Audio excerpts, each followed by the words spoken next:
এই বেচারি গাভীটি মা হতে চলেছিল, কিন্তু কোথাও কোনো জায়গা পাচ্ছিল না যেখানে সে শান্তিতে তার সন্তানদের জন্ম দিতে পারবে। ছোট ছোট বাচ্চারা আসতে চলেছিল, সময় খুবই কম ছিল এবং তখন গ্রামের পরিবেশ আর নিরাপদ ছিল না তার জন্য। বাধ্য হয়ে গাভীটি তার গ্রাম ছেড়ে দিয়ে রওনা দেয় জঙ্গলের দিকে, এমন একটি জায়গায় যেখানে কোনো মানুষ থাকে না, শুধু থাকে ভয়ঙ্কর বন্য জন্তুরা। গাভী এক উঁচু পাহাড়ের ওপর গিয়ে তার বাচ্চাদের জন্ম দেবার জন্য একটি ছোট ঘর বানায়। তারপর সেই ঘরেই ছোট ছোট বাচ্চাগুলোকে জন্ম দেয়। বাচ্চারা কাঁদতে থাকে এবং ক্ষুধায় ছটপট করতে থাকে।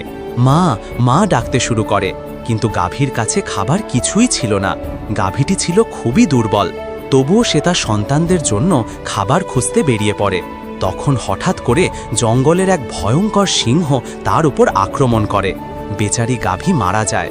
এদিকে ক্ষুধায় কাঁদতে কাঁদতে বাচ্চারা যখন দেখে যে তাদের মা খাবার নিয়ে আর ফিরছে না, তখন তারা মায়ের খুঁজে বেরিয়ে পড়ে। শেষে তারা তাদের মায়ের মৃতদেহ খুঁজে পায়।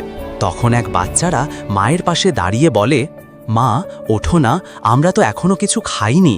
এ কথা বলেই বাচ্চাটি জোরে জোরে কান্না শুরু করে, কিন্তু এখনও কেউ এই বাচ্চাগুলার জন্য লাইক আর সাবস্ক্রাইব করেনি।